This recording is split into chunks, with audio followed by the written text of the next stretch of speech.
Hey, it's Tom and Rumble, and you're listening to the Happy hour. Hey, how about that? We're not fresh off of Rumblepalooza, but Rumblepalooza was this past weekend. We had fun. Yeah, I need a little bit of time off. I got a little too sideways, and woo. It was wild because we're gonna upload the live. We did about a half hour or so live podcast during the party. We were going to include it in this podcast, but we're going to update that as a sort of little special standalone thing. But it was crazy because we had just finished setting up in torrential downpours game. Yeah, that was. I was thinking to myself, I was like, you know what? What could go? What can they throw at me? Well, Mother Nature trying to throw me curve, but you know what? Hit it out of the park. Yeah, it was definitely had a blast. We had more people this time than the first time. Definitely. Which is a great time to bring up. Rumblepalooza 3 is going to be August 30th, which is Labor Day weekend. The final finale of the summer. We're gonna let it all hang out, and it'll be one hell of a party. Yep. As of right now, we have a tattoo artist scheduled to be here. He will be doing some tattoos. I'm going to talk with him a little later, probably this weekend, to get things sorted out. Maybe next week we can have him on. Maybe plug him in. Yeah, we'll have him come in. We'll let him plug. Maybe do a smiley face on my ass or something. Maybe. Yeah, we could do that. I think I'm going to save that because he did give me a tattoo gun, and you promised me that I could use your canvas as my practice space. Yeah, I guess, we're going to do that. Yeah, I'm going to give him a tramp stamp across his back that says Tom's bitch. I won't. No, I don't think we're going to go that far. Just Tom? Maybe we could do Tommy. Okay, yeah, I can do that. You can do Tommy. But, yeah, so we are going to be, I believe, last I spoke to him, scheduling appointments throughout the day. Okay. Whatever details he's going to have, we're going to put to our Facebook page. But, yeah, so we're officially announcing it. I teased it on our Facebook page a couple days ago.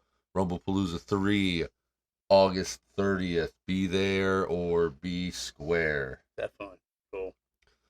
So, it has been an interesting week, too. Just waiting on some shit to happen I'm not going to get in detail with, but going to go from there. Yeah, well, your patience is getting very it's getting thin. Thin, and it's getting thin.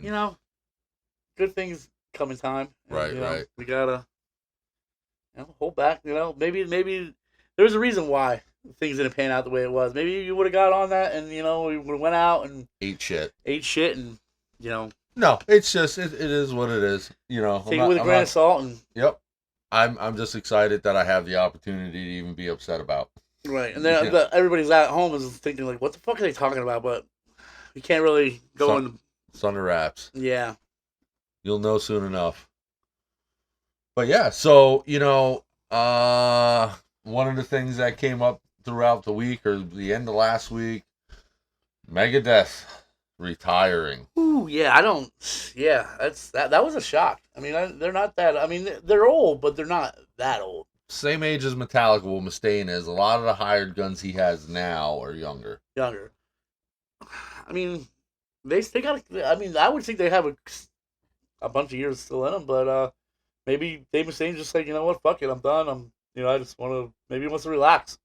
Well, as you know, I spent a lot of time in my early 20s working with Megadeth on their online side of things with their fan club, with their online community they had, street teams, things like that.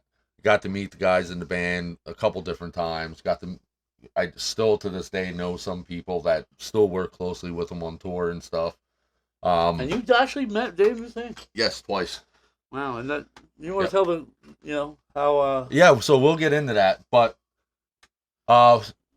what struck me as odd, or what strikes me about this is a lot of people don't know this because it was I don't want to say insider information, but it wasn't stuff that was put out to the general public because I worked under them. You know, you get to hear a lot of the information that doesn't make it to the general audience. So the album "The System Has Failed" was actually not supposed to be a Megadeth album. It was supposed to be Dave Mustaine's solo album. Oh, wow.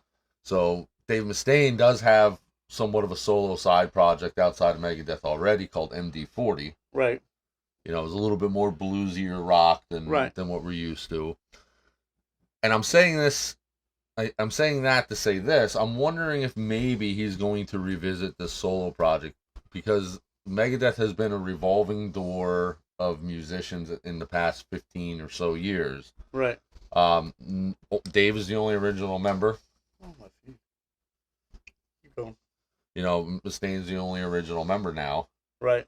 So maybe he's just gonna branch out into other things, or you know, maybe he's gonna join Metallica as a fifth member. Who knows? Yeah, that'd be kind of cool. I wouldn't mind seeing that. You know? Now, getting into my first time meeting Dave Mustaine, and again, this was through their online marketing, their website, and the online community and stuff. I got to be very close with some people. I won't drop their names. I got who worked very intimately with the band, you know, because I helped keep their online forums together. I helped moderate that. I helped moderate the online chat that they had at one point. I also took care of the East Coast of the street team. So if people would join the street team, all the promotional items that would have to be delivered, I had at my house. Posters, CD singles, damn, T-shirts, hats, you know. They took all that shit back when we... No, I still have it all in a box somewhere. Man, I want a hat. So how it worked is people would sign up for a street team. Right. I would get their information. I would pack a box, like a care package. It would have a couple T-shirts in it, a couple hats, stickers, CDs, posters. Yep. And I would send it to whatever person. Now, the point of it is they were supposed to hand it out. Right. Put stickers on stop signs or give them to people. Big thing. We used to do that back in the day. Put posters. Now, it was especially important if Megadeth was going on tour in that area, in that city. Right. So let's say Philadelphia, for example. Megadeth was going to be playing in Philadelphia next month. I would be sending out, you know, all the people in this general area, you know, Lehigh Valley, Philadelphia, southwestern New Jersey. Right. I would send out all their stuff. So it would be T-shirts, hats, CDs, whatever. Yeah. And I would send it out. So the posters they would go put in record store windows or tape the walls or whatever it is that they did with them to promote the band, not only the album they're coming out, but also to promote the tour date. Right. So the beautiful part about this is I did this for free. I did get some compensation for the marketing side of it. However, the compensation for what I did came in the form of VIP concert tickets for free. Nice. I mean, that's what's up. So there were a few tour dates that I could have went to any tour date I wanted to, provided I could have went to them all for free. Right. If I got there on my own dime. Right. So. And it's pretty expensive when you're younger and. Yep. Most of it was based in Chicago. Okay. You know, Megadeth is not from Chicago.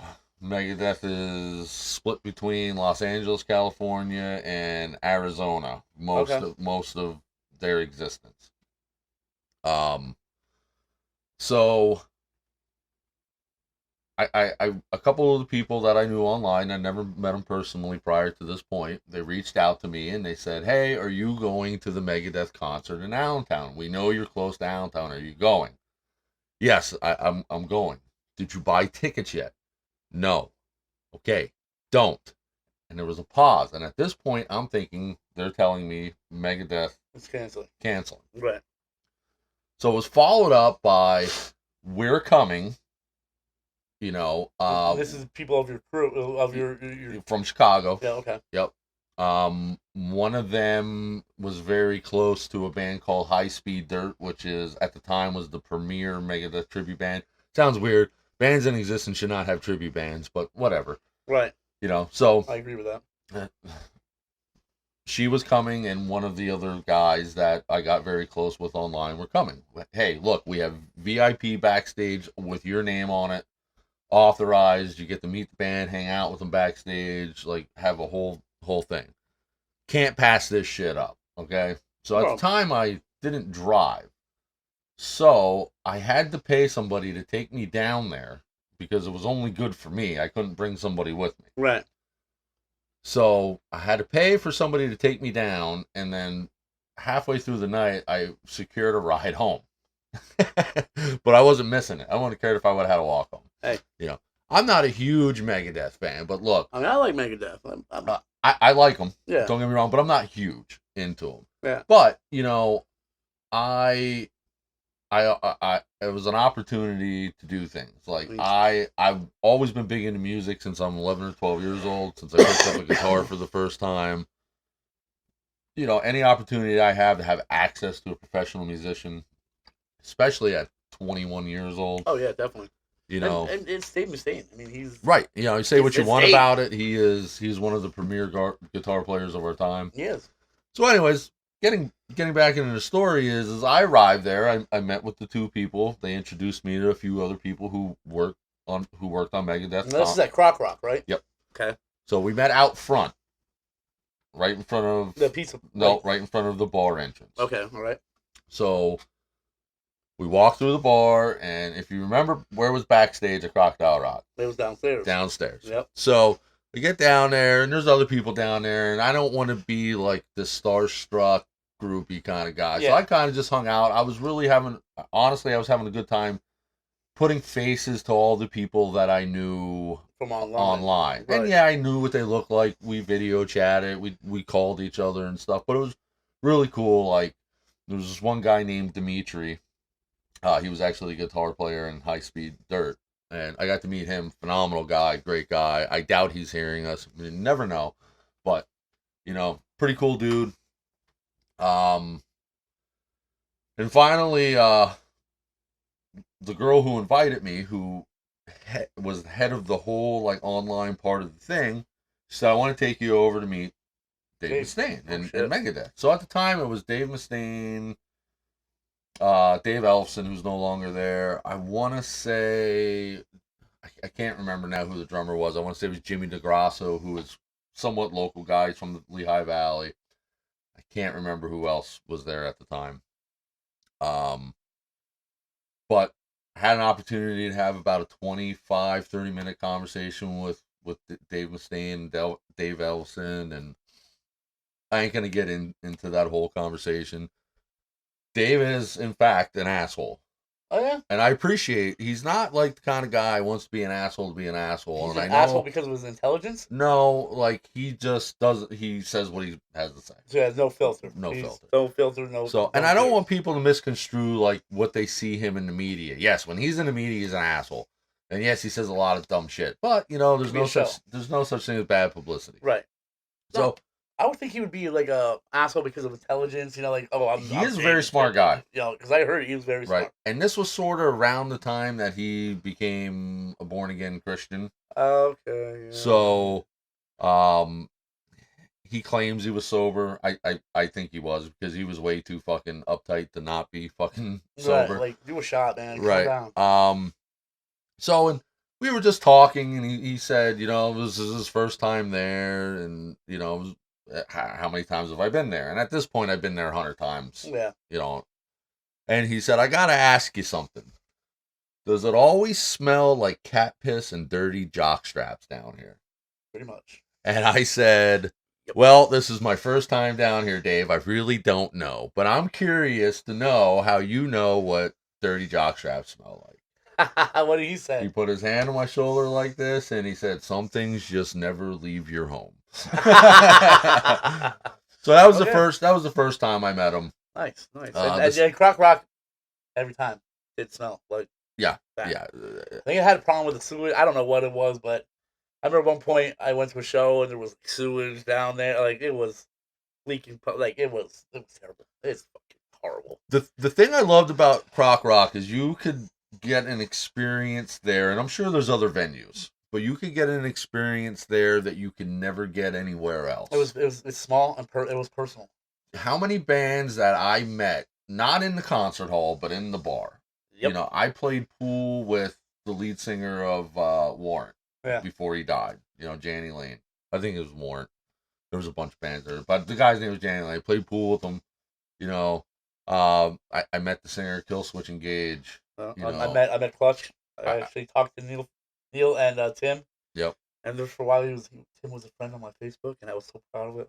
But now that was an old Facebook. But... Yeah, you get to meet a lot of people down there because it's such a small, intimate place. Yeah. And really, they'd rather be out in the bar with a bunch of people than down backstage where it smelled like cat piss and dirty jockstraps. Pretty much. Yeah. You know? But, you know, I really liked it. I really like Croc Rock because you could go into a different room and get a different experience anytime. I liked when you could go down and they had the boom room. Yep. And then you could go into the 80s dance hall. Yeah. And then they had the arcade. You know, it was cool. Like, I really enjoyed it. And then, like, you had the bar, which was somewhat separated from the concert venue. But they also had they had a bar in the concert venue. They did, yeah. Two, actually. Actually, against the back wall. Against back wall, and right where you came in the double doors between the bar and the concert venue, there was a small bar there. On the side there, yep. Right, and then where the cave was, remember the cave where you would go downstairs? Yep.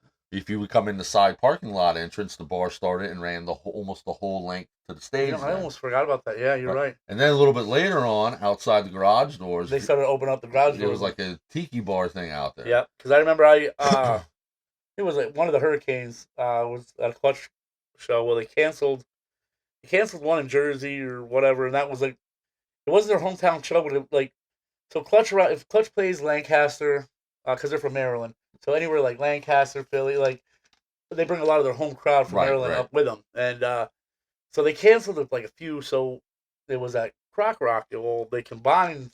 I think it was 2 or 3 shows, and I'm telling you, it was standing like you were ass to the elbows, dude, and it was so hot. They ended up opening up the garage doors, and you know, people were spilling out into the lot, which. I didn't know how it didn't get shut down because I mean we were over capacity.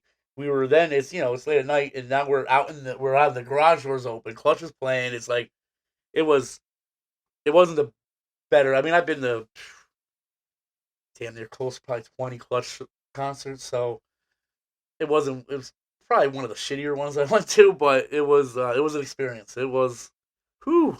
You know, I have to say this, and I've seen everybody down there from 30 Seconds to Mars, to Breaking Benjamin, to Fuel, to Hinder, to when Snoop Dogg was down there doing his reggae shit. Yeah. Snoop Lion. Snoop Lion, yep. I seen DMX down there. I seen Gore, seen the Misfits, seen Killswitch Engage. I can go on and on and on and on. We were definitely out of some of the same shows, definitely. Right. I know a few, like 5 of them. They were like, you know what? I was at that show. But I never didn't have a good time. Oh hell no, no. You know, and now like we have Penn's Peak in our backyard. Right. We were talking about that the other night. About beautiful. If you've never been there, beautiful venue. Good beautiful food, venue. Restaurant is awesome. Food is great sound, state of the art sound. You said there was an actual sound. There was a recording studio in there when it was originally built. I don't know if it's still there. But I do know there was one. It's such a shame because they could do so much with that. But right. They just don't want to pay. That's it. Because my thing is this, and I'm not knocking anybody who likes this music. You like what you like. But I'm saying when you are getting the Loretta Lynn tribute people in playing concerts, you're playing to a very select audience. Right. And that audience, and again, I don't mean... Who's Loretta Lynn? No, I'm kidding. And that audience is getting smaller by the day. Oh yeah, they're all dying, or whatever. But and I get that. I think the number I heard that they're willing to pay a band is $100,000. Okay, that's for the show. Right. I mean, because I know like Gary Allen, he's a country western. Right, and he's I wouldn't say a big name, but he's a bigger name. Me and my wife have gone to see him. One of the country stars or artists that her and I have in common that we like, and he has a couple sentimental songs to us. So right. I was really excited to be able to take her to that concert because we're big fans. She's a really big fan. Right. Uh, if you don't like country, I'm telling you, Gary Allen is more than a country star. He almost kind of gives like Johnny Cash kind of vibes. Oh Like wow. he's that style of music. Like I know he's been through some shit. yeah, You know, the recently with losing his wife and everything. very, And very good, very powerful music. And I don't nice. mean powerful that it's loud and obnoxious. I mean like Moving. it's moving. Like Nice. his songs have meaning. I've also seen John Cafferty and the Beaver Brown Band there. For those of you who don't know who that is, Eddie and the Cruisers did all the songs for Eddie and the Cruisers. Did a couple songs for Rocky. I think he did some songs for Top Gun. Like he was more of a soundtrack guy, Okay. but phenomenal. Him and his band are phenomenal musicians. Huh. And then we also went to see Lori Morgan, who is a country singer. Don't know her. She was married She hot. to. She was married to another big artist back in the day who. Give her my number. Yeah. She's old, man. She's Oh, old. never mind. But again, good show. Like you're, if you're into that kind of music, like whatever they're playing, you're not going to get a better sound than you do at Penn's Peak. Right. I don't care what anybody claims. Penn Peak sounds right. I think fucking I saw. phenomenal. Was it Stone Black Cherry? I went with Blackstone Cherry. Blackstone Cherry up there, and Yep. was it Sick Puppies or something like that, or Maybe. Hinder or something like that? I saw up there, which was that was good. I saw like George Jones up there. This was like one of his last shows. My wife and I a couple years ago saw Devour Today, Saving Abel, and Hinder up there. Okay. Great show. I think it was Saving Abel Saving Abel because the singer for Saving Abel also sang for Hinder that night. Okay. Gotcha. So good show. I would love to see them get some more bands that I listen to. And no, Penn's Peak, you don't have to get death metal. No, Penn's Peak, you don't have to get extreme shit. What about Taylor Swift? You never get Taylor Swift in Penn's Peak. Maybe when she's 85. Okay. I'm saying she's gonna be hot when she's 85. yeah, Probably. I'm telling you, shell out some money. We have incredibly talented musicians that this would be a hometown show for them or close to it. About traffic. Right, but I'm saying like, talk to Breaking Benjamin. You would break attendance records. Oh yeah. This would be their hometown. Talk to Motionless in White. Yeah, this would be their hometown. Talk to Hailstorm. They're all bands. Hailstorm's from down the Red Lion area. Yeah. But Motionless in White and Breaking Benjamin are from the Wilkes-Barre area. Yeah, they are. I know there's a hometown band. I've been really pushing these guys a lot. I don't know them personally. They're younger guys. They've been a band forever. They used to be called ADD. Now they're called Another Day Dawns. That's the one that you showed me. Yeah. Phenomenal band from Lehighton. We need to get a hold of these guys. I mean, we can have a talk with them. They're bigger than us now. Well, I mean, yeah. Okay, but we should still talk music. Shit. They're bigger than us now. Maybe instead of us talking to them, they should talk to us. Well, yeah. I mean, we want to know. How'd you make it up out of the Lehighton area? Because they're phenomenal. They're great artists, and they deserve every bit of success that they get. And that's awesome. But yeah, maybe hope one day that Penn's Peak will change whatever promoter they have on. Because it's such a great position being between Philadelphia and New York, so you can quick pull in. Play 3 or 4 hours. Yep, a few hours, make $150,000, whatever you want, and be gone. And be gone, and be next show's at New York or Connecticut, whatever. So you're coming up the East Coast, boom, pull in, do a quick show, easy money, pull out. And listen, Penn's Peak, I'm speaking specifically to you. It is no secret you are owned by Pencore. It is no secret that money is no problem. Yeah, you can say, but. Listen, you got money. It's like they said in Field of Dreams. Build it and they will come. Build it and they will come. I guarantee you they will come. Maybe the venue's too small for something like that and it's not worth it. I don't know. Feel free to correct me if I'm wrong. I don't know what their parking situation is up there, but I mean, there's plenty of parking. Right. There's some festivals up there and shit. Well, I know one thing I would like to see, speaking of festivals, is we have a beautiful, one of the nicest racetracks I've ever seen in my life, and I've been to a lot. Pocono Speedway, and I'm not saying just the racetrack itself. The area surrounding the area's nice. The racetrack. Listen, if you can have an air show at this place, why are we not having rock festivals there? And I get they do. Well, they just had that. They had that EDM. EDM, right? So somebody great. died, and you know. So great, but great. I mean, great. You had EDM. Let's have some Ozfests up there or something. Yeah, I'm a big. What did you see? Did you see a few weeks ago? It was Atlanta Braves and the Cincinnati Reds played at Bristol Motor Speedways. Yep. That's something new. You know, they never did that ever. That was the first time. That was the first time. And I don't know what their deal is with that. They're just promoting racing or promoting baseball and racing, or like what was the? So I think it was both. It was a collaboration, right? So I think everyone's knocking NASCAR right now, and we're all over the place tonight. But this is kind of our rebound show here from the party. Yeah, NASCAR has done some really freaking. I think has done some really cool things in the past couple of years.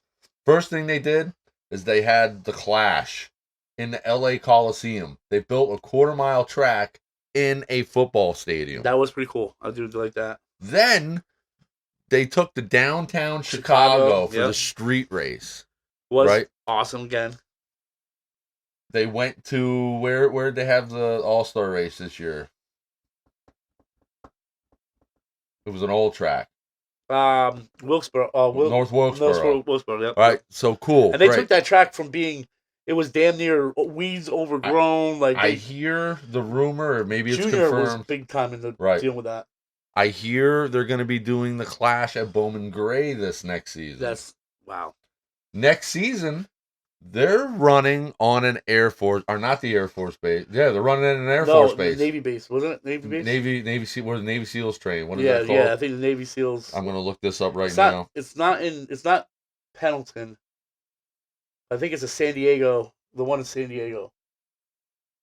They're with us. I'm looking. It is the one in San Diego. Yeah. Fort Ryan? No, not Ryan. It is going to be Coronado. Coronado, that's it. Yep, Naval Base Coronado. They will actually. Did Ford make a Coronado vehicle? Maybe. I think so. Back in the 70s. They're gonna actually be racing on an Air Force base or naval base. Yeah, the whole commercial that they had was pretty. I'm gonna share it. It was lit. I'm gonna share it on our Facebook page. It was cool. It was real cool. You know, I think a lot of NASCAR is trying to. I personally think NASCAR is playing damage control because, dude, I don't care what you say, but the car tomorrow came and that killed NASCAR, dude. Right, but listen, I love these current cars. I do. It's just they're so together. I mean, like, there's nothing like the 90. I was watching. It came on. It was like one of the last restrictor plate races from it was like 2007, whatever. Right. Even like the old 97, 1997, back in those days, like those cars, like they were just. I mean, yeah, you would have your top group, your middle, what I mean, you'd have their separations, but there was some hard racing there. Right. Well, that's one of the complaints that's now is there's no separation. But there isn't. I mean, everybody's the same, and it's like. So you gotta ask, what do you want to see in racing? And there's no right or wrong answer, but I don't want to see follow the leader. That's all. No. But everybody wanted NASCAR to get back to the roots. And they. Okay, so they did. They built a 1/4-mile track, and everybody complained about it. Yeah, I mean, I guess nobody's happy with anything. No, nobody's happy with anything. Right. So I know a lot of people don't like the whole stages and all that crap. I do. I do because now it makes you race the whole race. It does, and if you have an issue, you know that you have a stage coming up that you can. Okay, now let's get. What do we have to do to make it better? I don't like the playoff system. Yeah, that's one thing I don't like. I like the idea of a playoffs. I don't think what they have now is what. There's a guy, and hear me out. He's 20th something into points. He would not make the playoffs on points, but because he won, he is now in the playoffs. That kind of sucks. And then, you have guys that are consistently in the top 10, top 15 who aren't going to make the playoffs. Because they didn't win that one race. Right. And I don't got to worry too much. My guy's always in the playoffs. Who's your guy? Kyle Larson. Oh, my Lord. At least he drives Chevy. I don't even know who my guy is anymore, I like Kyle Larson. I like Austin Dillon. He was good. Now that Kyle Busch drives a Chevy, I like Kyle Busch. I do like Kyle. I mean, I really like. There was a day that I hated his brother Kurt. When Kurt first came in, Yeah. I hated that big-eared motherfucker. Like, dude, he... Do you know he won a And then- championship? Yeah, he did. Yes. Yeah. But now, I mean, Kurt is nowhere near how much of a douchebag Kyle was. Now, as Kyle got older, he started to settle down. But Right. boy, there was some days back there, man. It's like, dude, somebody just want to wring this little kid's neck out, you know? And I really like the two guys Jordan has driving for him. I like Tyler Reddick, and I like Bubba Wallace. I think Bubba Wallace needs to keep his mouth shut and Well- just race the damn car instead of opening his mouth and making it about a race thing, which it really was. It's not about racing. it wasn't even. I followed that, and I want to set the record straight on this, and I'm not on his behalf. I'm just saying, it wasn't even him that Right. made that a big deal. Right. It was a NASCAR official. Okay. All right. I didn't Okay. know that.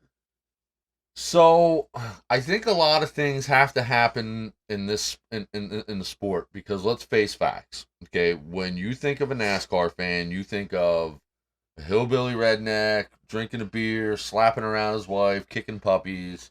Why would you kick puppies? I'm just saying, like, that's what God. you think, and I've never thought that. I grew up watching NASCAR, I mean, shit. I never You know. thought about kicking a puppy. right? But I'm saying, like, You there's a ass. stigma Well, that yeah, we beer associate drinking. with it, Bush beer, Bud beer. right? you And I know. think NASCAR's trying to get away from that.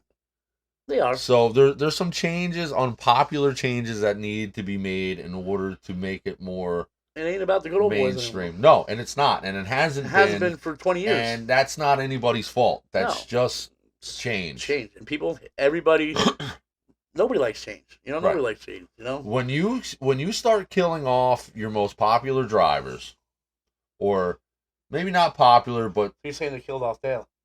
well, not necessarily. What I'm saying is the reason why they made the changes If to the Dale- cars that they did, If Dale was here, this shit wouldn't be flying. it No, would I'm be. kidding. Yeah, right. But I'm saying, so in a very short amount of time, we lost a lot of drivers, up and coming yeah. drivers. I mean, look at Ernie, Neil Bonnet, Neil Bonnet, Ernie Dale Irvin. Earnhardt. Ernie Irvin didn't die. No, not Ernie Irvin. Who was the one in the It was Neil Bonnet, Dale Earnhardt, Adam Petty. Not Hillary. Somebody else. Another younger guy. There was a lot. Ernie. Oh my God, Not Ernie Blaze Irvin. Alexander. Yeah. Wasn't it the 28 car? No, Ernie Irvin. He got fucked up. Remember his Maybe. eye was all screwy after that Yeah. accident. Yeah, you're right. But Davey Allison didn't die on the track. No, he Neither didn't. did Alan Kowicki. No, he didn't. Um, They did die. What was it? They didn't die. Well, that was a. Davey Allison was at Pocono, wasn't it? no. They Or- were playing in helicopter accidents. Both. Oh of yeah, them. you're right. Yep. But when you kill off the biggest name ever, okay, and I'm not saying NASCAR did this. I'm saying when you are packaging a product that killed your It ultimately killed that sport right. for a while, for a little bit. I mean, So, you're making billions and billions of dollars off Dale Earnhardt, merchandise and. but I've never known racing without the Intimidator. Yeah. He was the identity of NASCAR. He still is to a He still point. is. But you're never going to get a guy like that again. There's a few who I think might at some point fit that mold. One of them's Carson Hocevar. He's a rookie this year. Yeah. It's, He's a rubbing and checkers or wreckers. Yeah. Hey. Who's that guy? I think Kyle Busch had an opportunity. he did to have be an opportunity, that. but He didn't. he cried a little bit too much. Right. But also, Dale Earnhardt did cry too. I mean, there was a time He did. he was a crybaby himself. Like somebody turned him around, he was all well, blue, blue, blue. Yeah, but he also took care of it the next week. oh hell yeah, out he on did. the He went track. out there. But I think NASCAR had to happen in NASCAR in order to. I mean that really his death really brought up safety. Mhm. They have the barriers now. They have the Hans device, the whatever. That's my fault. No, we're no live anymore, but whatever. We're still gonna be down here. So yeah, it needed to happen. That needed to happen for NASCAR to evolve into what it is now. I mean, the cars are safer. They care about the driver. Drivers. I would think a little bit more than they did. And it did. And I mean, shit. Dale Earnhardt was. I mean, it's. I grew up loving Dale Earnhardt. I mean, I watched him barrel roll down the backstretch, flip the car back over, ask the freaking the tow truck driver, hey, does that thing start up? start the car back up and say, "Hey, let me get back in that car." And he's back in the car after flipping down the backstretch. He's back in that car, trying to make at least finish.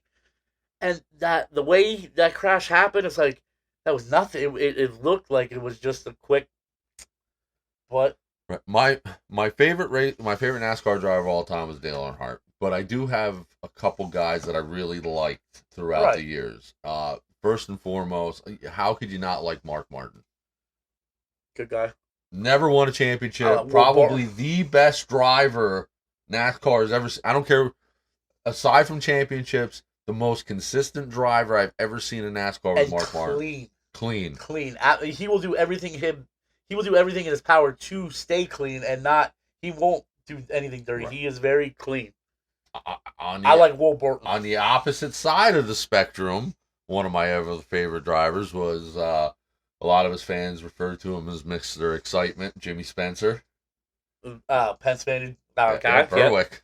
Berwick. Yeah. I just liked him because he was a loose cannon. He was a racer. No, period. Period. Yeah. He would be in sprint cars one day, and another day he'd be in ARC or whatever. He raced multiple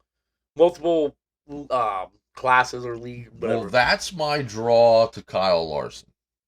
So, Kyle Larson drives dirt modifieds, drives the 410 sprints, did the Indy 500 twice. Yep. He couldn't do it this year. Really? I think was this year he couldn't do it? No, he did it. Oh, did he? Okay. Yeah, I'm pretty sure he did. I haven't been following him much this year, but I'm saying he's done it. He's driven Indy cars. He drives, he drives anything. That's what he does. I can remember Tony Stewart. There was a thing with Tony Stewart that he could drive anything with wheels. I think Kyle Larson, different attitude, but I think Kyle Larson is this generation's Tony Stewart and Kyle Larson, they got into it a few times. No, they never really raced together. Who was the one that... It was Joey Logano. Was it Joey Logano? Okay, yeah. That Smoke, he got into it a little bit, and they were, they were ready to throw hands. Another guy I really liked, broke my heart when he jumped to Ford, Kevin Harvick. Oh, yeah, that did break my heart. Even though I liked the Busch car. Right. And you want to talk about taking a guy and throwing him into the most uncomfortable position in the world and being successful. He was. Kevin Harvick. Yes. He had a lot of pressure on him when he first came in. He's coming right after. He's in Dale's shoes.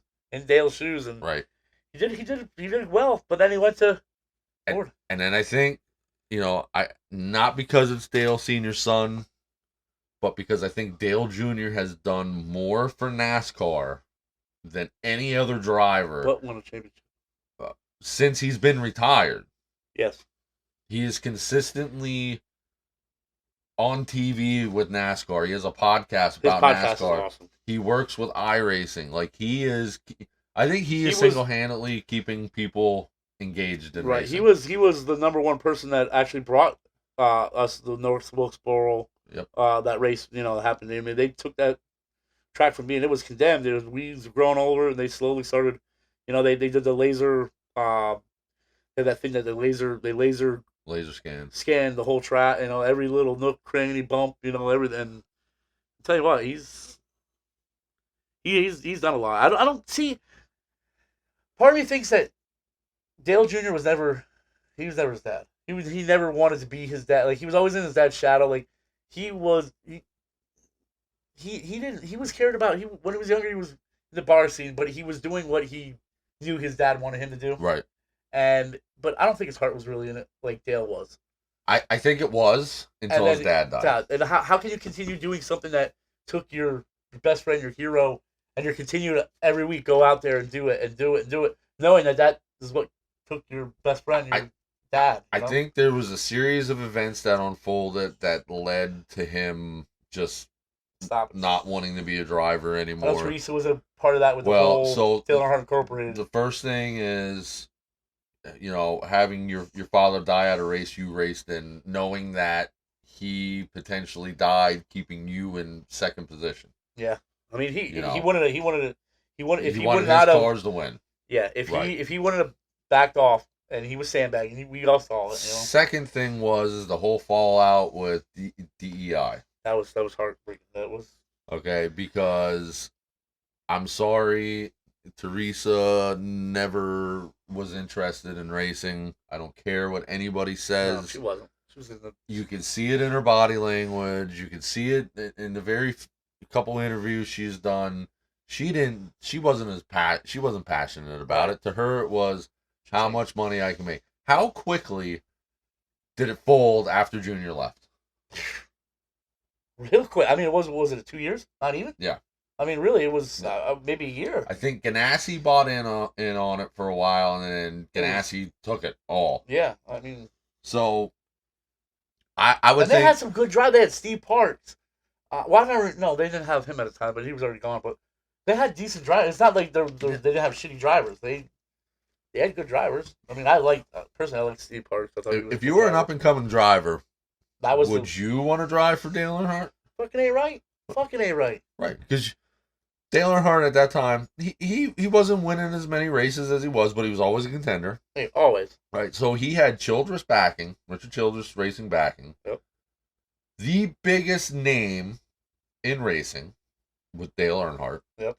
The sponsors they had. Budweiser came back to racing for Dale Earnhardt. Yep. Napa. Wrangler came back for Dale Earnhardt. Pennzoil. The one car. Yep. You know? They had, I mean, a lot of money. Yeah. So, I would think, though, and I can only put a hypothetical there. I could think that if I was in Dale Jr.'s shoes... Do you think he was close to... Oh, sorry for interrupting, but... my bad. Do you think Dale Earnhardt was on the verge of retiring? You think it would have been a few more years? I think he wanted to get 8. I don't think he wanted to be tied with Richard Petty. Right, and nobody has gotten 8 yet. Nope, there's 3 at 7. That's Richard Petty, Dale Earnhardt, and Jimmy Johnson. Yeah, I thought Jimmy Johnson would have been, but they're all of a sudden... That was weird, too, and I don't understand that. Jimmy Johnson went from being on top to... Dude, he had his legs cut. Like, he was nothing. He couldn't contend. He couldn't... Well, there was a lot that went in there, too. Yeah. But now, I mean, he's also not with... He still races, but he's not with the team. Top. He's not with Hendricks. And, Hendricks was putting money into that car. Right. That was their premier car. Well, it was Gordon, and then when they saw Jimmy Johnson coming up, it switched from Gordon to, passing the torch on to him. But I thought he was going to do it. I thought Kyle Busch has an opportunity. How many does he have? He has 5? No. Kyle Busch, I want to say he has 2 or 3. No, he has more than that. No. Come on. No. I'm going to look it up right now. But anyways, as I was saying... well, you're rudely interrupted. Toys. I would think, being young Dale Earnhardt Jr., that would make me want to not really be involved with that anymore either. Right. Kyle Busch has 2. Wow. Kevin Harvick has 2. Wow. Jeff Gordon has 4. Jeff Gordon. I always looked at Gordon like being the son that Dale Earnhardt wanted to have. Joey Logano has 3. People thought that because it was always, back in the day, it was either you're an Earnhardt fan or you're a Gordon fan, and if you were a Gordon fan, you were fag, and Rainbow Warriors. Yeah, Rainbow, that all. But off the track, Dale and Jeff Gordon were very, very tight. They were really, really tight. And I think Dale saw the passing of the torch with Jeff Gordon. You say Dale Sr. passed the torch to Gordon. Right. So, up until Dale Earnhardt, you had, and I'm just... Michael Waltrip. In a very rudimentary understanding of NASCAR, you had Richard Petty, Darrell Waltrip. He was up there. And then it was Dale Earnhardt. It was Dale Earnhardt and the Darrell Waltrip feud, and then it was Dale Earnhardt. Who was really there besides Darrell Waltrip, who had the gravity that Dale Earnhardt did? Richmond. Who? Tim Richmond. For a little bit. I don't even really know who that is. I'm a NASCAR fan. So Tim Richmond, he would drive the Folgers car. He was Mr. Hollywood. He said he got banned for drugs, from drug use, so he had to sit down. And there was a whole big conspiracy there. But that was short term. He was gay. Yeah, but his short term, he I So, think he won the Rookie of the Year, and I think he raced like 3 seasons. But he but put a lot of wins in. that's not what I'm talking about. So what I'm talking about is guys who were the face of the sport. Okay, so you had Richard Petty. Right. Richard Petty started waning, and then it was Darrell Waltrip for a while, A little bit, yeah. and then it was Dale Earnhardt, and then there really wasn't anybody. Yes, there's name drivers. I mean, Ernie Irv. I mean, he was Not even Ernie Irvan. You had in that time period, you had two guys that were synonymous with NASCAR, and that was Bill Elliott and Dale Earnhardt. Terry Labonte. Yeah, but again, Rusty Wallace. Rusty we could throw in there. I mean, he was a hell of a racer. Right. I mean, but when you thought of NASCAR as an everyday, what about Ward Burton? Right, but every time he said caterpillar, I drank a beer. I like to take my we're fans. Right.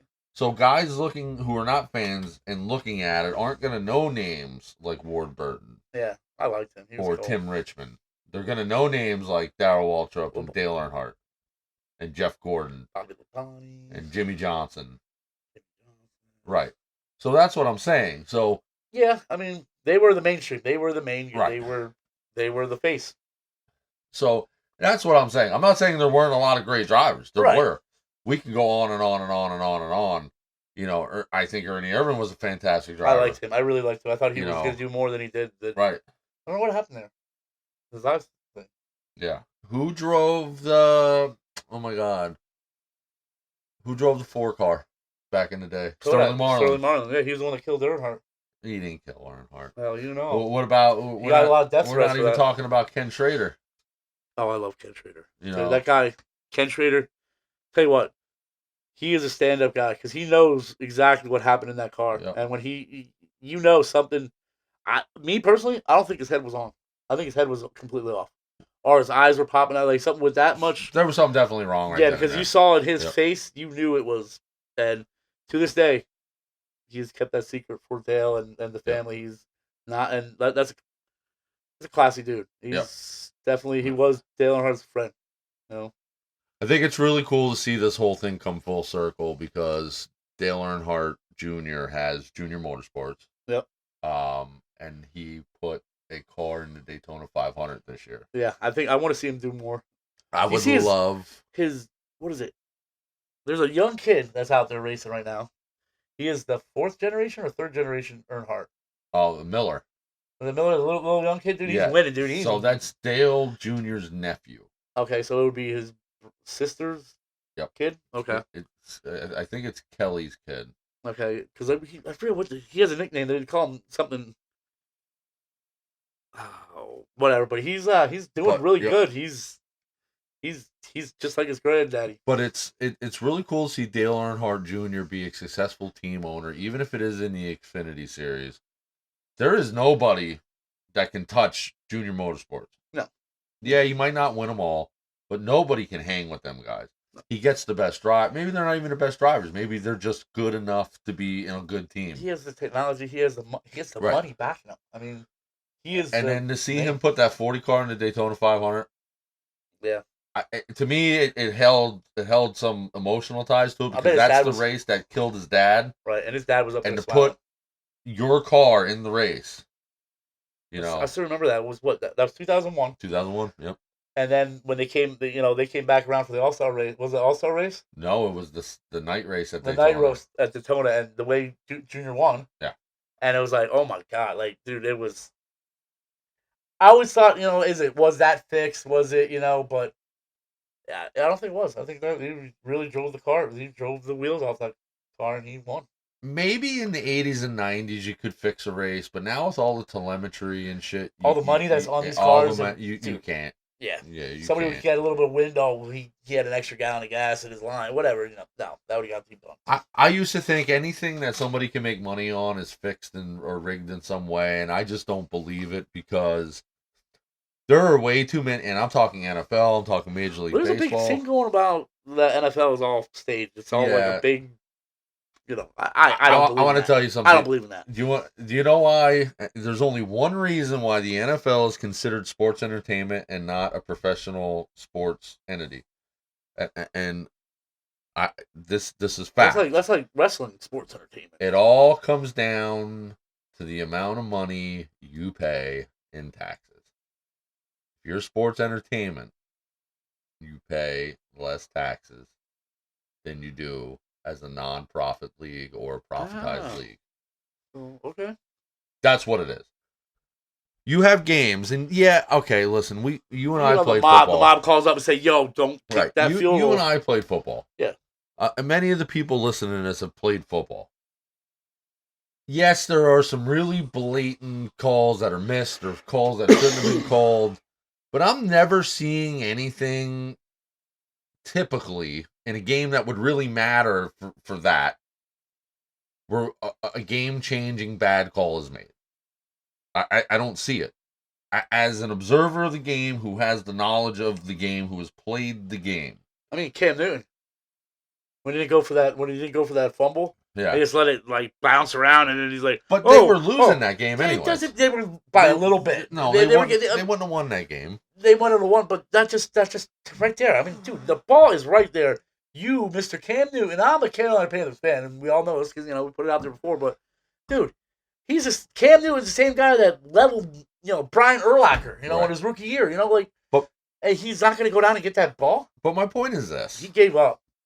But my point is this: there are tens of millions of eyes on a game at any given time.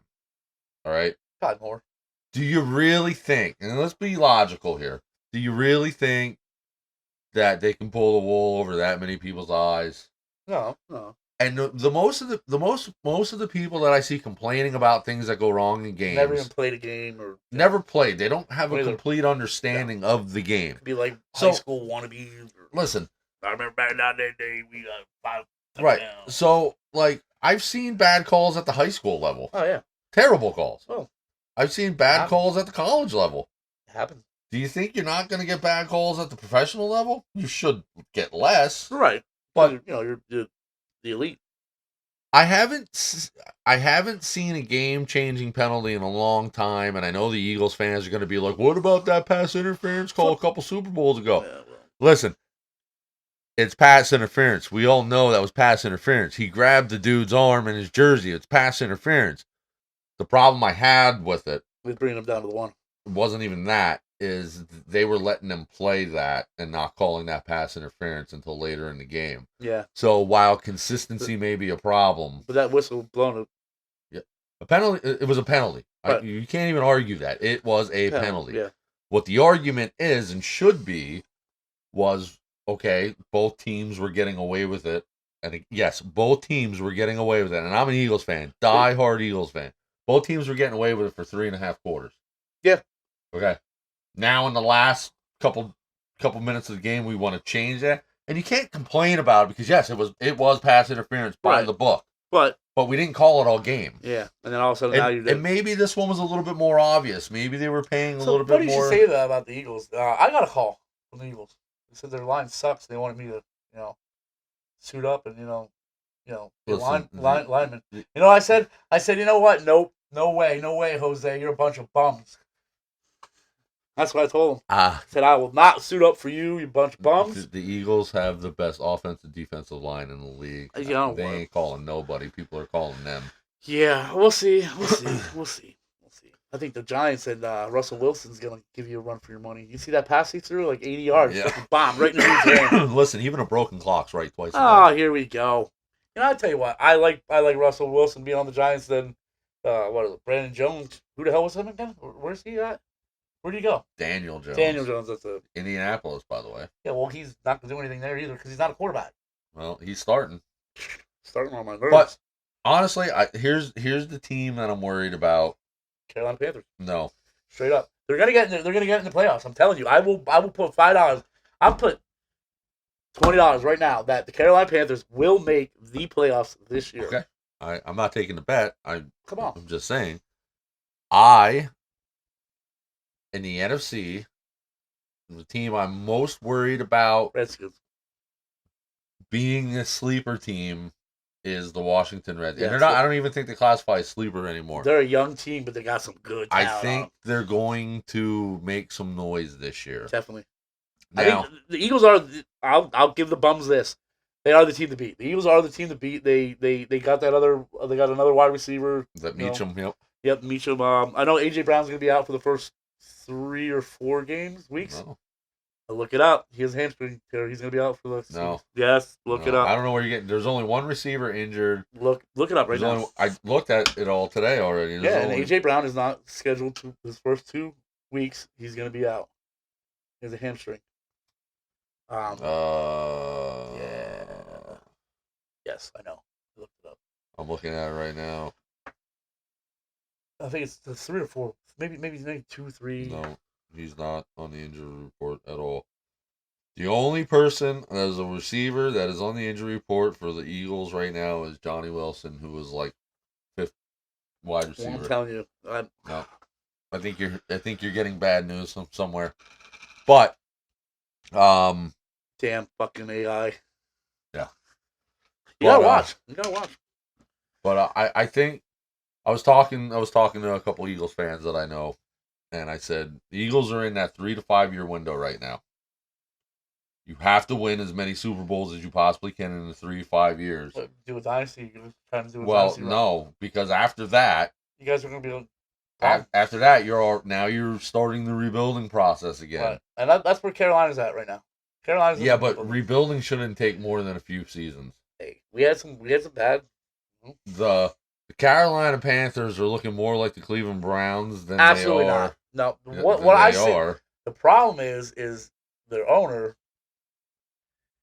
He needs to step back, and which they have done this year. He has stepped back and let Dan Morgan, which he was a former player, and Luke Kuechly and all them guys, and Olsen, let them do more, because I think Dan Morgan is the general manager of the Carolina Panthers now. But he needs the owner actually needs to. He was doing a little Jerry Jones a little bit too much. Right. But look, they had Baker Mayfield.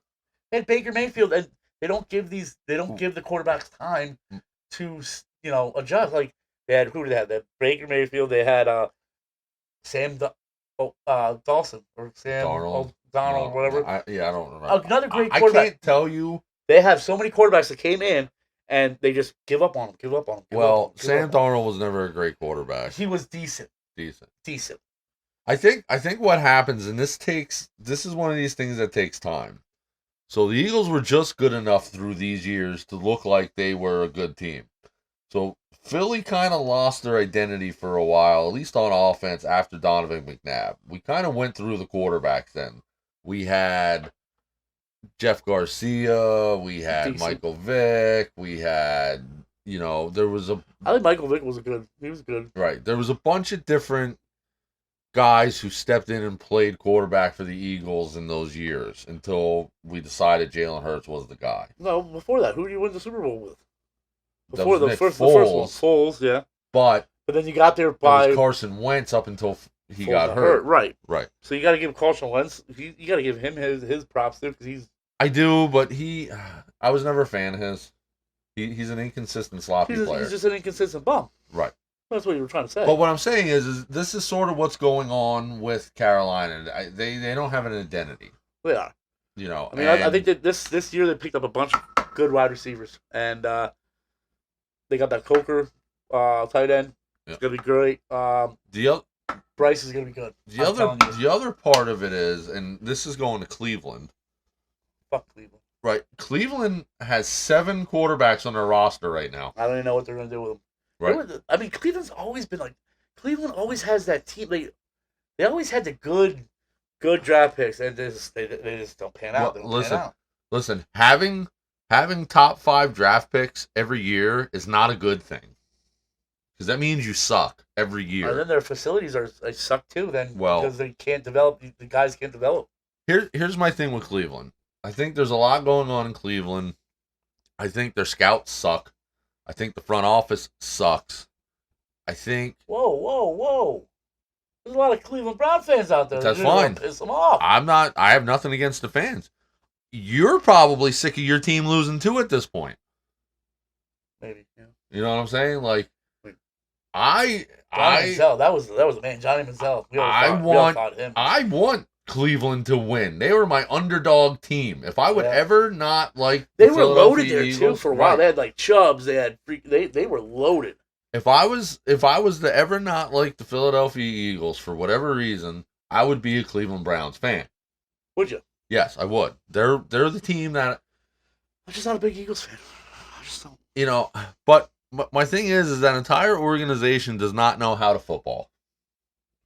From the picks, Myles Garrett was a phenomenal pick. I'll give you that. But you could have picked 10 of the 12 players in the first 15 rounds and fucking made a phenomenal pick. But he doesn't want to be there. No. All right? Do you think Sanders wants to be there either? Nobody wants to be there. It's the same thing that is starting to happen in Dallas. All right? So the guys that you pick that are good players don't want to play for you anymore, Jerry Jones. It's simple. They don't want to play for you. It's not that they don't want to be Cowboys. The old man needs to take his team. They don't want to play for Jerry Jones. What is going to happen? It could happen tomorrow, or it could happen at the beginning of the next season. What happens when Micah Parsons becomes a Philadelphia Eagle? Oh, yeah, right. That ain't going to happen. It's going to happen. It's going to happen because you realize he has teammates from Penn State on Philadelphia right now. A.J. Brown is screaming, sign this guy. Saquon Barkley. I thought he just signed with the Cowboys. No. He is in contract fucking hell right now on a 5th-year option, no extension. He requested a trade. Well, they're not giving it to him. Well, so he'll play his 5th-year option if he's smart. He wouldn't. Why didn't he just sit and not play? After his 5th-year option, there's they can franchise him, which then he will hold out. I would. I mean, so if they franchise him, he can say I don't want to play and just hold out. He won't get paid, right? But he's not. Why would you go out in the field and get hurt and then that totally? But as an owner now you're losing out not only on a talent, but you're losing out on compensation for that player. Right. So so at some point he's going to become an unrestricted free agent at some point. And are you prepared as the Dallas Cowboys? Are you prepared for him to go to the Philadelphia Eagles in the next season or two for nothing? For nothing. I mean, that's what you got to look at. I mean, why don't you want to get something out of him? Get something out of him now. And I know there's nuances to this, and people who are listening to this are probably screaming, that'll never happen. I'm telling you right now, if he goes anywhere, if he has a choice to play anywhere, right now, he is not going to pick fucking Pittsburgh. He is not going to pick Carolina. He is not going to pick teams that are not Super Bowl contenders. He is not going to pick a team that he's unfamiliar with. He is going to play for one of the best defensive coordinators that ever existed in Vic Fangio in Philadelphia. Get the fuck out. He is going to... Come on with these bumps. He is going to play for a team that can win a Super Bowl every year for the next 5 years. Could. Not will. Could. He is going to go to a team where he has 3 teammates that he played with in Penn State. I don't agree with any of this stuff. You don't have to agree with it. No, I don't it's like all it. logical. And here's the icing on the cake. I don't freaking like it. Micah Parsons is from Pennsylvania. Oh, yeah? Mm-hmm. Whoop-de-fucking-do. So, now, I want you to look at this. So, where's Saquon Barkley from? Pennsylvania. Where's Jahan Dotson from? Pennsylvania. We can go down this list. There's lots of players on the Philadelphia Eagles from Pennsylvania right now. All right. All right. There was a lot more. Okay. DeAndre Swift, who Detroit said was a washed running back, came in and went over for 1,000 yards for Philadelphia. Where was he from? Philadelphia. Yep. Okay. LaShawn McCoy, one of the best running backs Philadelphia ever had. I don't think he was up there, but he was. Maybe for He's the Eagles' all-time rushing leader. Whatever, dude. McCoy this. All right. Where was he from? He was from Pennsylvania. Was he? He was. Out by Harrisburg. Where's Micah Parsons from? Harrisburg. Okay. So, I see more reasons for him to come to Philadelphia. He wanted to be in Dallas because Dallas is America's team. That's not why he wanted to go there. No. He wanted to go there because he was drafted by them. I don't think he ever really wanted to go to Dallas. Maybe he was a Dallas fan when he was Maybe younger. he was. You know, you don't know what these kids like. But the thing of it is he's going to be in Philadelphia. It's only a matter of time. Well, you know what? Who? You think he's going to want to play for Cleveland? Maybe he can change that organization around. Yeah. Do you think? Let's think about this logically. Do you think he's going to want to play in Cleveland? Where it could take all career, where he could be Myles Garrett again. So you can have another Myles Garrett, a guy who's screaming to get out of Cleveland and can't because he's in contract hell. The team is never going to win a Super Bowl, ever, until everybody from ownership to front office leave. All right? Do you think he's going to go there? No. All right. No. Do you think he's going to go to Oakland? No. All right. Okay. Do you think he's going to go to the Giants? Absolutely not. Right. Do you think he's going to go to Carolina? No. I mean, there was a chance that Carolina was in the right. Could have, you know. Do you think he's going to go to any teams that aren't capable of winning right now? Right now, I mean, no, you're right. But I'm saying, don't put Carolina out so much. You know, they're gonna be there. There's no way in hell. And here's my other thing. There's no way in hell Jerry Jones is going to trade Michael Parsons to the Philadelphia Eagles. But why would you trade? That's another thing too. Is why I question the Giants from why would you get rid of Saquon into, you know, why would you let him go to somebody in your own division? Because they thought the running back position in the NFL was so underrated that nobody would top their offer. Bullshit. The one thing Philadelphia is good at. Fine. No. The one thing Philadelphia is good at, and you don't have to like the Eagles to understand this and respect it. They are good at finding talented players everywhere. They're good at drafting. Well, I know they have a good line. And right. That's what helps. That's what that pushed Saquon. Because right. With the Eagles, with the Giants, he had no line. There was no line block. It was hard yards. Philadelphia is good at seeing what their strengths are. Okay? They know they have the best offensive line in football. One of them, yeah. They have the best offensive line in football. Okay. They have one of, I'd say, top 3 defensive lines in football. Okay. Well. Okay? Maybe. They know they have that, and they know they play those positions well. Okay? They know they have great receivers. They do. That they do. They know they have great tight ends. Do.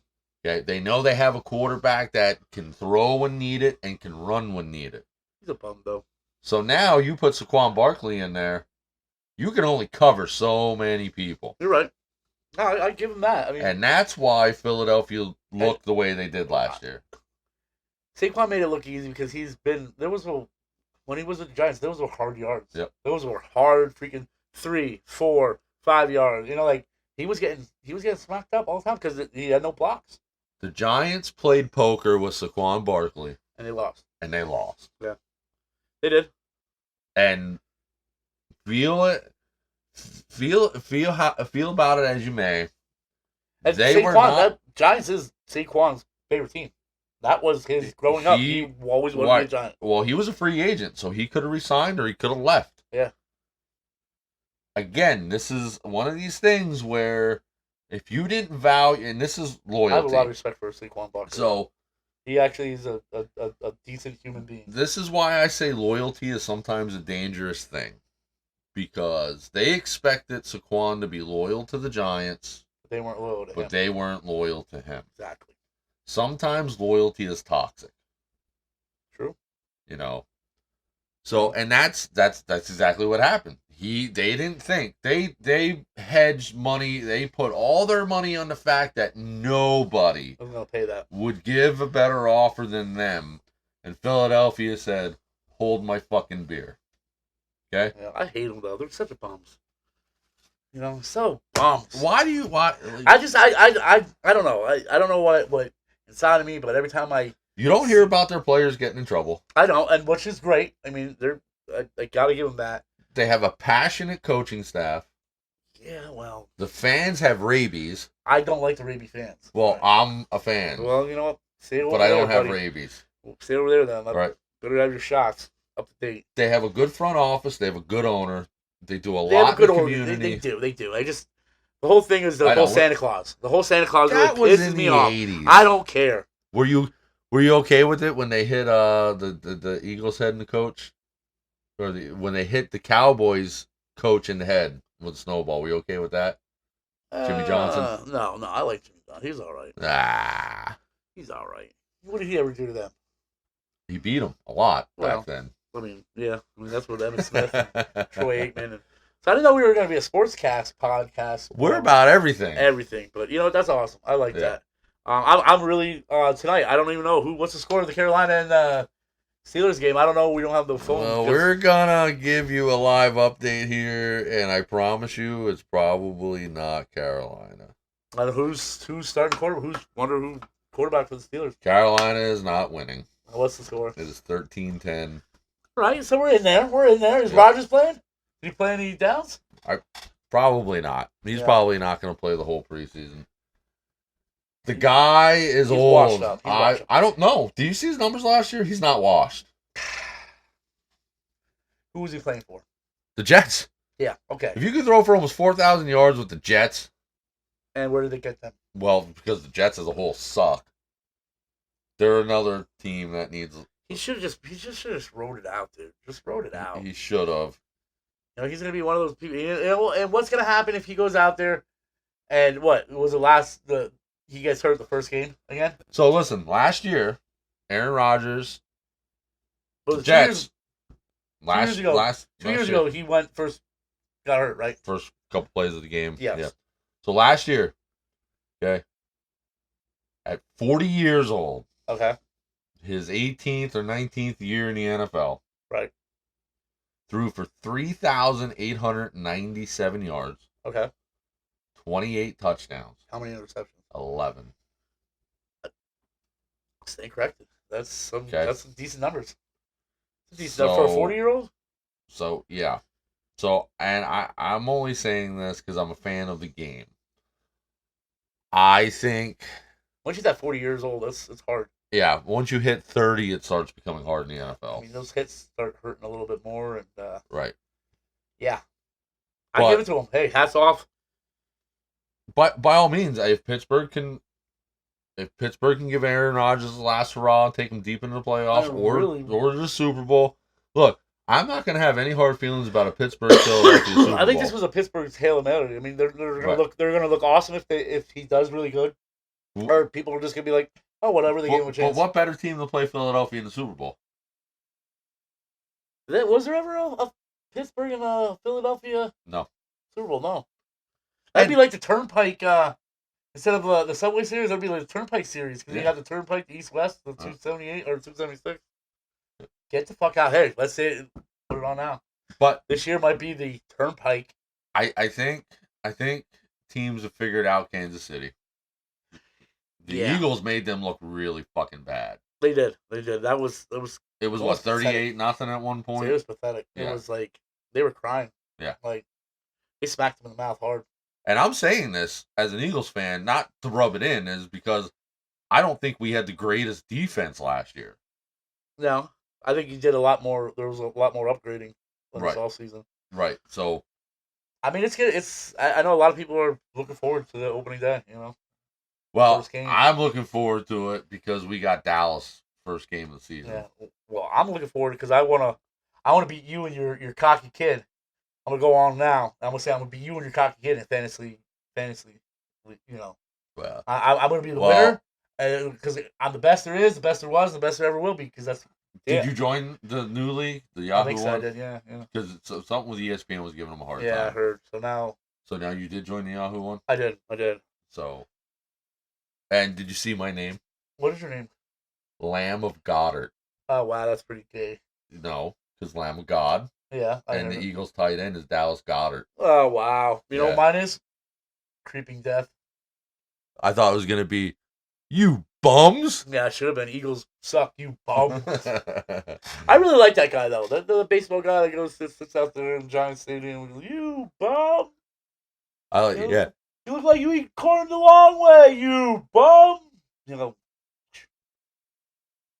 I mean, who would have thought of that? I could have been doing that. And I it's could have went not. to the Eagles. It's just funny. It is stupid stuff. Yeah, like Because stupid. the players will even turn around and laugh. Yeah, and that's we could have been doing that at Philly the whole time. Well, you did it at the Metallica concert. Well, they didn't like that so much. More songs, you bums. Well, yeah, I wish they would have heard me. If they would have heard, I think if they would have heard me, they actually would have played because they would have been like, "Yo, this guy's pretty funny." Either that or security would have came and threw you off the roof. I mean, I was singing "Whiskey in a Gyro." That's what I thought the song was called. All my years, "Whiskey in a Gyro." No, it's Whiskey in a Jar. No, I thought. Thin Lizzy actually wrote that song. Well, not wrote it, but that was a Thin Lizzy song. Yeah? Wow. Yeah, it's not. Whiskey in a Gyro. Yeah. I mean, speaking of whiskey, we got restocked on Blackened. Oh yeah. Thanks to my neighbor. Nice. We're gonna our neighbor, actually. Yeah, our neighbor. We're actually gonna get some cigars. Yeah. Get some Blackened cigars. I think we might have a visitor. We do. It's my wife that cut us off. Yeah, we're gonna be ending right now. You heard it. The wife is calling. I gotta go. Oh, here's Puppy Dog. Hey, what's Storm. up, dog? What's up, Storm? Come here. All right, guys. We're gonna sign off. Have a great rest of your week. We'll talk to you next week. Smell you later, Gators.